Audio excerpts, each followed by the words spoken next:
계속적으로 받는 은혜는 무엇이냐면 하나님은 아무 공로 자격 없는 하나님의 오직 은혜로 말미암아 우리를 성도라고 불러주셨고, 또 한 가지는 거룩하다라고 우리를 인정하시고 불러주셨다는 것입니다.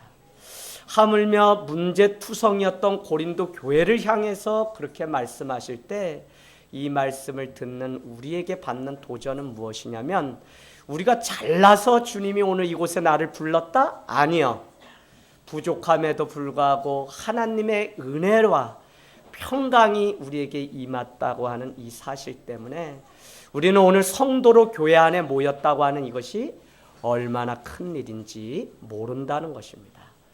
오늘 구약에 등장하는 이 요나서, 요나를 어느 날 하나님이 1장 1절에 보면 요나의 이름을 부릅니다. 첫 번째 요나에게 임하는데 여호와의 말씀이 아미떼의 아들 요나에게 임하니라 이르시되, 너는 일어나 저 큰 성읍 니느웨로 가서 그것을 향하여 외치라. 그 악독이 내 앞에 상달되었음이라 하시니라. 그러니까 오늘 요나라고 하는 선지자에게 하나님이 부르셔서 뭘 주었냐면 사명을 맡겨주셨어요. 성도는 늘 무엇을 생각하면서 살아가야 되냐면, 오늘 이곳에 그냥 부르는 것이 아니라는 것입니다. 그럼 왜 불렀냐? 사명을 주시려고. 그래서 성도는 늘 생각할 때 우리는 무엇을 고민하면서 살아가야 되냐면, 주님이 부르신 그 사명이 우리 안에 있지 않고 끝나게 되면 우리는 하나님의 그 일들을 더 이상 할 수 없다는 겁니다. 더 오늘 깊이 들어가면 성도의 신앙은 날마다 고민하면서 하나님의 부르심에 응답하면서 살아가야 되는데, 고민이 끝나면 그 인생도 끝이 난다는 것입니다. 우리가 어떻게 믿음 생활을 할까? 어떻게 하나님의 부르심에 응답하며 살까? 이 고민이야말로 얼마나 거룩한 하나님의 부르심의 고민인지 모른다는 것입니다. 오늘 예배 그냥 나왔어요? 그렇지 않아요. 하나님이 이곳에 불러주셔서 고민이 있고 많은 일들이 있지만 그래도 주님 앞에 나와서 예배를 하는 줄로 믿습니다. 그래서 성도는 고민이 끝나면 사명도 끝나는 것입니다. 그 고민은 무엇이냐? 어떤 상황 속에서도 주의 말씀이 요나에게 임하면 너는 저 큰 성읍 니느웨에 가서 외치라. 뭐요? 40일 후면 이 성이 곧 하나님의 심판 가운데 멸망하리라 라고 하는 그 말씀, 그것을 우리가 받아야 된다는 것입니다. 오늘 우리가 잠깐 영상을 보았어요. 이 아이의 눈물이 무엇이죠? 여러분, 이 아이의 눈물이 오늘 뭐였어요? 자기 친구에게 하나님의 사랑을 전하고 싶은데 온몸을 다 던졌어요. 이 아이는 새벽마다 나가서 예빈이와 누구를 위해서 기도했는데 예빈이가 이걸 잘 몰라줘요 하면서 아이가 눈물을 뚝뚝 흐르고 있어요. 오늘 주님은 우리를 이곳에서 부르셨는데, 많은 사람들은 부르면 다 선교하라고 저기 필리핀 어디 케냐 그곳으로 불렀다고 생각해요. 그러나 그것 이전에 우리의 삶이 복음적이고 선교적인 삶이 돼야 되는데, 그곳이 어디냐? 내가 날마다 딛고 살아가는 가정이요, 직장이요, 교회요, 주님이 만드신 이 세상으로 우리를 불러주셨다는 것입니다. 그래서 우리는 늘 하나님의 부르심이 있어서 오늘 가정 가운데 내가 가고, 하나님이 부르셔서 오늘 이 교회 가운데 공동체에 모이고, 하나님이 부르셔서 오늘 나는 순종의 삶을 살아가겠다고 하는 결단이 우리 안에 있기를 원합니다. 그런데 여러분이 잘 아는 것처럼 요나는 하나님의 말씀이 오늘 임했음에도 불구하고 그것을 듣지 않았다는 것입니다. 성경은 하나님이 부르시면 깨어있는 백성은 어떻게 했다는 거예요? 나요 하고 대답을 해요. 나요. 요나가 거꾸로 하면 뭐예요? 나요에 나요. 그래서 나요, 내가 여기 있나이다 라고 다 했어요. 누가요? 창세기 12장 22장에 아브라함이 주님 내가 여기 있나이다. 출애굽기 3장에 주님 내가 여기 있나이다. 그러나 이사야는 한 번 더 뭐라고 이야기해요? 주님 내가 여기 있나이다. 이사야서 6장 나를 보내소서라고 하나님 나에게 사명을 맡겨서 나를 보내주십시오라고 하는 고백이 있었다는 겁니다. 그러나 요나는 오늘 나요 하고 외치지 못했어요. 마치 사도행전 9장에 등장하는 예수님을 만나서 눈에 비늘이 벗겨지기 전에 사울이라고 하는 자가 사울아 사울아 내가 나를 어떻게 이렇게 핍박하느냐라고 했더니 뭐라 그래요? 당신이 누구십니까? 라고 물었다.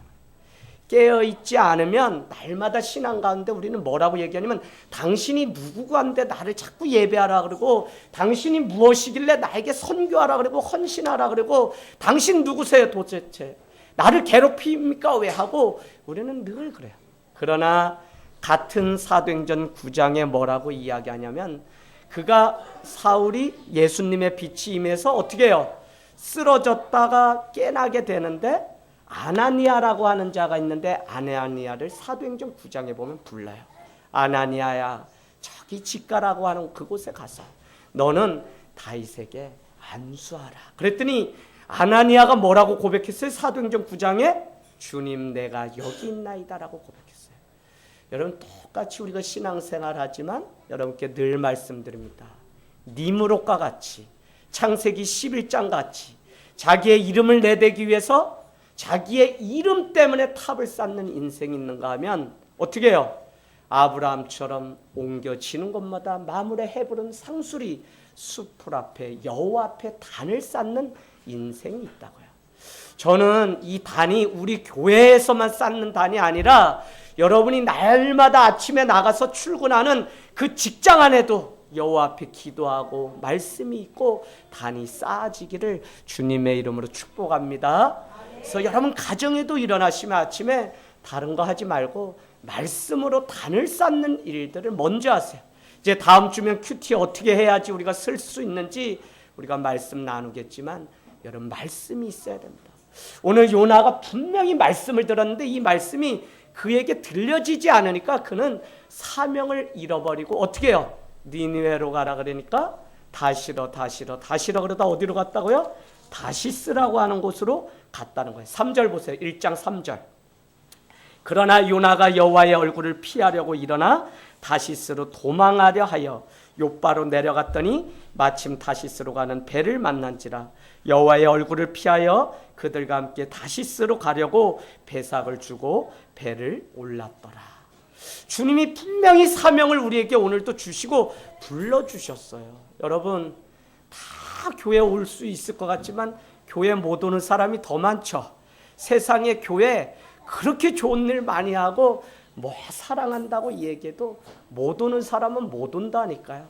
그래서 여러분이 뭘 아셔야 되냐면 하나님의 은혜가 아니고서야 내가 오늘 이 자리에 어떻게 올 수 있을까? 여러분 못 올 일이 많죠. 오늘 우리 예은이 인대가 끊어져서 자기 발로 걸을 수 없어요. 그러면 이런 생각이 들을 수 있어요. 내가 수치스러운데 어떻게 목사님 등에 업히고 어떻게 집사님이 부축해 주나. 나 오늘 그냥 차라리 예배 좀 쉬어야 되겠다. 근데 이 녀석이 금요일 밤에 응급실 가서 인대 끊어져서 깁스하고 했는데 실실 웃어. 야 예은아 빨리 가라 엄마 걱정한다. 목사님 뭐 재밌는 거 없나요? 그래서 야 그래 그럼 내가 오늘 너 깁스한 거 축하 파티하자. 왜 할 수 있어요?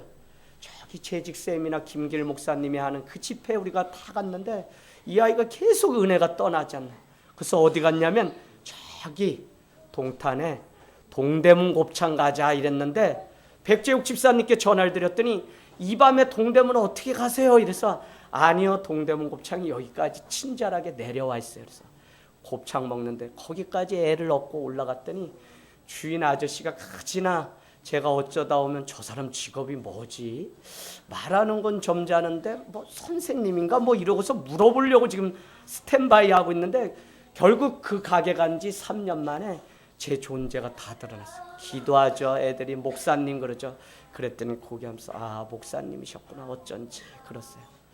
여러분 하나님이 부르셨다고 하는 그 믿음 때문에 우리는 은혜를 빼앗기지 않고 그 은혜를 하나님께 드리는 여호와 앞에 단을 쌓는 인생으로 마칠 수 있다는 것입니다. 그래서 그 요나는 어떻게 돼요? 다시스로 도망가는데 큰일이 났어요. 배가 출렁이고 막 이러면서 이 배가 뒤집히면서 막 사람들이 죽게 되는데 사람들의 말이 뭐라 그래요? 너 때문에 우리가 다 죽게 되었다. 너 빨리 뛰어내리라고 이야기하니까 결국은 요나가 많은 사람들의 등에 떠밀려서 바다 한가운데 뛰어내리게 되는데 어떤 일이 생기냐? 고래가 그를 삼켜버립니다. 그래서 3일 3야를 그냥 그 고래 뱃속에 있다가 이 고래가 하나님의 사람인 것을 알고 못으로 토해내서 결국은 이 밖으로 나오게 돼요. 그리고 나서 그에게 다시 임한 것이 3장 1절. 다시 한번 보겠습니다. 여호와의 말씀이 두 번째로 요나에게 임하니라 이르시다. 같이 읽습니다. 일어나 저 큰 성읍 니느웨로 가서 내가 내게 명한 바를 그들에게 선포하라 하신지라. 아멘. 지금 여러분 여기 있는 여러분에게도 주님은 계속 선포하고 나가서 선포하는 뭐요? 하나님이 우리를 얼마나 사랑하시는지 그 사랑을 여러분만 가지고 있지 말고 나가서 전하라는 거예요. 어둠 가운데 있던 내 인생 가운데 빛으로 찾아오신 그 주님을 세상 가운데 전하라는 거예요. 그래서 여러분 그 사명을 가지고 사는 자가 누구냐? 신약을 먹고 살아가는 우리 인생.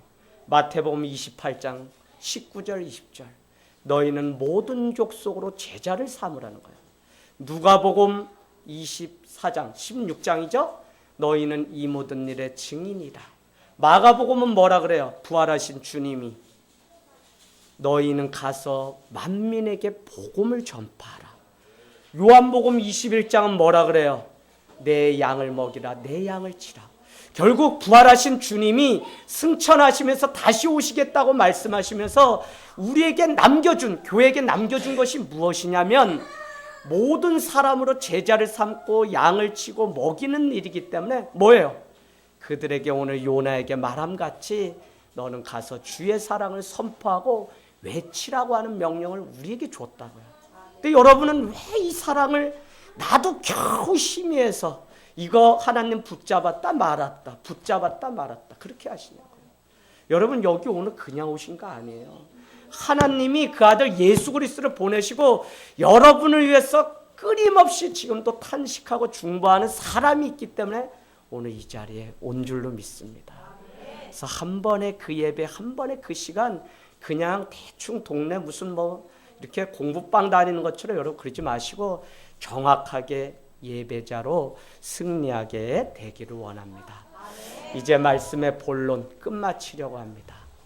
오늘 주님은 누가복음 16장 10절에 이런 말씀이 있습니다. 너희가 지극히 작은 일에 충성하면 큰 것을 너희에게 맡기고 그렇지 아니하면 불의한 자는 있는 것도 다 빼앗는다. 누가복음 16장 10절. 여러분 오늘 지극히 작은 것에 충성한 사람에게 큰 것을 맡겨주시는데 우리가 하나님 앞에 하나님의 그 나라 큰 것을 향해서 우리가 늘 소망하면서 살아간다면 우리는 오늘 무엇을 해야 되냐? 누가 잘못이라고 탓하거나 원망하는 신앙이 아니라 윗물이 맑아야 아랫물이 맑다고 하는 세상의 그 논리가 아니라 너가 변해야 세상이 바뀌고 내가 변해야 가정이 바뀌고 내가 변해야 나도 살고 다른 사람도 살릴 수 있다고 하는 믿음을 회복해야 됩니다. 오늘날 교회가 여전히 미랄대라고 함에도 불구하고 미랄되지 못하고 여전히 남을 탓하는 그 자리에서 비판만 하는 성도들이 교회 안에 얼마나 많은지 몰라요. 비판을 하되 내가 해야 될 일을 하면서 하면 괜찮습니다. 그러지도 않으면서 비판하는 사람은 잘못된 거예요. 오늘 요나서 3장 1절 두 번째 요나에게 하나님의 말씀이에요. 여러분 가장 정확한 하나님의 계시 그것은 무엇이냐면 말씀의 말씀. 그래서 성도가 이 말씀을 읽다가 하나님의 뜻을 발견하고 무엇인가를 결정하는 것이지 우리가 뭐 꿈을 꾸다가 뭐 어떻게 해서 뭐 누가 지나가는데 도사가 무슨 부적 주면서 뭐 이런 괜히 내 심적인 마음에 이걸 안 하면 어려울 것 같아서 그런 게 아니라 우리 지난주에 김경자 우리 성도님이 딱 하나님께 받은 꿈이에요. 개꿈이 아니에요. 꿈이에요. 그 요한계시록 이야기를 우리한테 사실 다 보여줬어요. 그래서 더 그 꿈보다도 정확한 건 뭐냐? 이 말씀이야. 그래서 말씀이 우리에게 임하면 우리는 오늘도 순종의 자리를 향해 부르심이 어디든지 가게 되는 것입니다. 여러분 오늘 말씀 보세요. 요나에게 임하니까 요나가 다시 어떻게 해요? 이제 가라고 하는 니느웨로 가게 됩니다. 그리고는 그곳에 가서 이제 40일 후면 이곳에 심판이 있다. 이제 멸망하게 된다고 외치기 시작하거든요. 그랬더니 어떻게 일이 생겨요. 자, 한번 우리 보겠습니다. 다 읽지 않았지만 3장 5절 4절에 요나가 그 성읍에 들어가서 하루 동안 다니며 외쳐 이르되 40일이 지나면 니느웨가 무너지리라 하였더니 5절 니느웨 사람들이 하나님을 믿고 금식을 선포하고 높은 낮은 자를 막론하고 굵은 베옷을 입은지라. 거기에 여러분 뭐에 표시해놔야 될까요? 니느웨 사람들의 표시해 놓으세요. 지금 요나 한 사람이 변화되니까 니느웨 사람들이 변화되고, 자 했어요? 6절로 가겠습니다. 그 일이 니느웨 왕에게 들림에 왕이 보좌에서 일어나 왕복을 벗고 굵은 베옷을 입고 제 위에 앉으니라. 왕의 표시해 놓으세요. 오늘 요나 한 사람이 변하니까 그 백성이 변화되고, 그렇게 목이 곧았던 왕도 변화되게 됩니다. 결국은 어떻게 돼요? 그가 7절에 보니까 백성들에게 조서 내리면서 물도 먹지 말고 아무것도 먹지 말라. 8절에는 사람이든지 짐승이든지 다 내가 내린 조서대로 하라고. 그렇게 지금 여기는 하나님을 아는 백성이 아니에요. 이방 백성이에요. 곧 멸망이 기다리고 있는데 오늘 요나 선지자를 통해서 외친 그 말씀을 듣자 하나님이 어떻게 일하시냐면 그 백성이 먼저 변화되게 되고 왕이 변화되게 되는 것입니다. 그러면서 여러분 거기 볼까요? 9절 표시해 놓으세요. 하나님의 뜻에 표시해 놓으세요. 하나님의 뜻을 돌이키시고 그 진노를 그치사 우리가 멸망하지 않게 하시리라. 그렇지 않을 줄을 누가 알겠느냐 하시느라. 하나님이 그들이 행한 것 곧 그 악한 길에서 돌이켜 떠난 것을 보시고 하나님이 뜻을 돌이키사 그들에게 내리라고 말씀하신 재앙을 내리지 아니하였다는 것입니다. 할렐루야. 요나의 변화가 니느웨 백성들을 변화시키고 왕을 변화시키고 결국은 진멸하려고 했던 하나님의 뜻을 돌이키게 합니다. 하나님의 뜻이 돌이켜지면 그 인생은 형통하고요. 그 인생은 하나님의 놀라운 축복 가운데 가는 것입니다. 근데 문제는 뭐냐? 내 자신이 먼저 변화되지 않으면서 다른 사람을 자꾸 변화되라고 이야기하기 때문에 이것이 얼마나 잘못된 것인지. 그런 관계 속에 자꾸 틀어지죠. 관계 형통하면 다른 데 있지 않습니다. 뭐라 그래요? 이 율법책을 내 입에서 떠나지 말게 하라는 겁니다. 그러면 어떻게 해요? 내가 형통하리라 라고 여호수아 1장 8절 9절 10절이 다 형통함의 비결이 다른 데 있지 않아요. 창세기도 요셉의 인생 앞에 꼭 뭐라고 하냐면 하나님과 함께하는 요셉은 형통한 자라라고 이야기합니다. 여러분 하나님의 은혜 가운데 내가 먼저 서기 시작하면 그곳이 어떤 곳이든지 놀라운 하나님의 구원의 감격과 역사가 있는 줄로 믿습니다. 여러분 한 사람이 미랄로 썩어지면 그곳에 많은 열매가 나타난다니까요. 그래서 관계가 어렵고 문제가 어려울수록 자기 자신을 돌아보고 성찰할 줄 아는 게 기독교의 신앙이에요. 왜요? 기독교 신앙은 누구든지 예수 그리스도 안에 있으면 변하여 새 사람 된다는 거예요. 근데 자꾸 우리는 예수 그리스도를 떠나려고 하기 때문에 변화를 경험하지 못해요. 내가 변화되면 1차적으로 내가 얼마나 기뻐하는 삶을 내 스스로 사는지 몰라요. 우리는 이렇게 생각하거든요. 저 사람이 나한테 잘해줘서 저 사람이. 근데 그렇지 않아요. 사실은 내가 변화되는 거예요. 내가 변화되니까 저 사람의 사랑을 정말 사랑으로 받아들이게 되고 저 사람의 기도를 정말 고맙게 받아들이는 인생으로 바뀐 것입니다. 여러분 이 한 주도 다른 것보다 여러분이 꾸는 그 삶의 자리에서 하나님 주의 성령 가운데 나를 먼저 변화시켜 주시고 주의 말씀을 온전히 깨어서 주님 내가 여기 있습니다. 나를 보내소서 하는 사명자로 살아갈 수 있도록. 그래서 예년에 있던 학교 그대로 갈지라도 올해는 내가 사명을 다시 가지고 가기 때문에 그곳이 바뀌고 변화되는 일들이 생길 줄로 믿습니다. 여러분의 사업장이, 여러분의 가정이, 또 여러분의 인생 정말 예수 그리스도께까지 자라가서 그분을 닮아낼 수 있다면, 여러분 갈라디아서 5장이 뭐라 그랬죠? 끝나면서 예수의 사람들은 욕심, 탐욕을 다 십자가에 못 박았다는 거예요. 우리 예수의 사람들이거든요. 예수의 사람들이 예수 신앙, 예수 정신 가지고 모인 곳이 마가의 다락방이고 그곳이 교회라고 하는 에클레시아. 뭐죠? 하나님이 세상 가운데 구별하여 부른 백성이라고 하는 뜻 에클레시아로 오늘 우리가 모인 것입니다. 여러분 늘 하나님의 부르심이 있다는 사실 기억하면서 이 땅에서 살아간다면 때가 되면 여러분을 캄보디아, 필리핀 어느 곳이든지 선교사의 삶을 살게끔 하실 줄로 믿습니다. 여러분은 지미 카터 대통령을 잘 아시죠? 미국의 대통령입니다. 그는 대통령이 됐을 때 그 백악관 뒤에 기도실을 만들어 놓고 늘 아브라함 링컨과 같이 기도했던 사람입니다. 주일이면 어디에 가 있든지 비행기를 타고 자기가 30-40년 어떻게 해요? 주일학교 교사로 봉사했던 그 침례교회에 가서 봉사를 했다는 거예요. 그는 지금도 은퇴 후에 뭐 하냐? 대통령 때도 멋있었지만 은퇴한 후에 더 멋있게 살아요. 지금 80, 90, 최근에는 암이 걸려서 다 죽게 되었어요. 그럼에도 불구하고 헤비타트, 집을 짓는 일들을 하고 저기 북한과 남한 경색되었을 때 지미 카터 대통령이 가서 거기에 막힌 담을 허는 중재자로 예수님처럼 그 북한 땅에 들어가서 김정일, 김일성의 마음을 만져주었던 사람이 바로 지미 카터 대통령입니다. 여러분 사명이 있잖아요. 하나님의 부르심이 있잖아요. 나이? 아니요. 어린아이들도 오늘 저 아이들이 얼마나 간증이 많은지 모릅니다. 하나님께 날마다 쓰임받는 인생이 되길 원합니다. 여러분 오늘날 직장 가면 어떻게 삼성 10년도 못 다니는 직장이에요.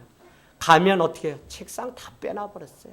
아니 내가 막 대리 부장 승진 잘해서 이제 이거 내 평생 직장이다 했는데 뭐라 그러냐면 우린 당신을 더 이상 부르지 않았다는 거예요. 불러서 쓰임받는 것처럼 얼마나 큰 축복이 있는지 모릅니다.